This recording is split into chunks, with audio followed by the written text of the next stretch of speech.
हम मीनू झा प्रणाम करै छी समस्त मिथिलावासी के। एकटा प्राति गाबऽ जा रहल छी और एहिमे संग दऽ रहल श्रीमती ललिता झा। एहि प्राति के रचनाकार श्रीमती आशा झा छथिन। बहुत बहुत धन्यवाद अपने के। नीक लागे तो लाइक शेयर जरूर करब। धन्यवाद। जय मिथिला, जय मैथिली। के तोरा मार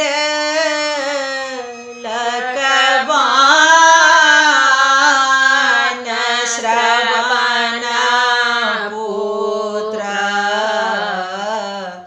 के तोरा मार लकबान, के तोरा मार लकबान श्रवण पुत्र, के तोरा मार लकबान। पुत्र वियोग सहलो ने जाइए, पुत्र वियोग सहलो ने जाइए।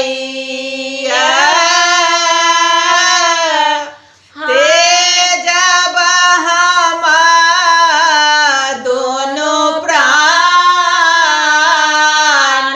श्रवण पुत्र,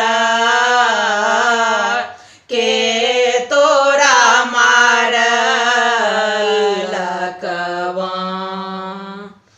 राजा दशरथ जे कल जोरे ठाढ़ छथि,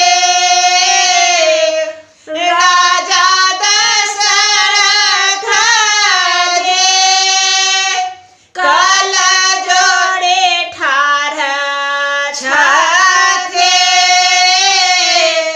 गलती से चले गेल बाण श्रवण पुत्र, के तोरा मार लकबान। जहिना पुत्र वियोग में हम, जहिना पुत्र वियोग में हम, तेजल अपन प्राण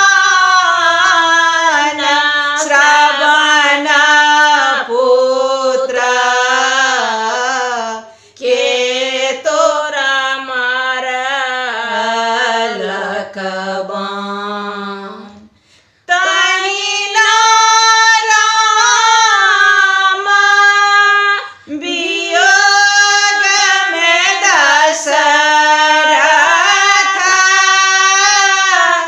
तहिना राम वियोग में दशरथ, तेजल अपन प्राण श्रवण पुत्र, के तोरा मार लकबान। के तोरा मार लकबान श्रवण पुत्र, के तोरा मार लकबान। धन्यवाद। जय मिथिला, जय मैथिली।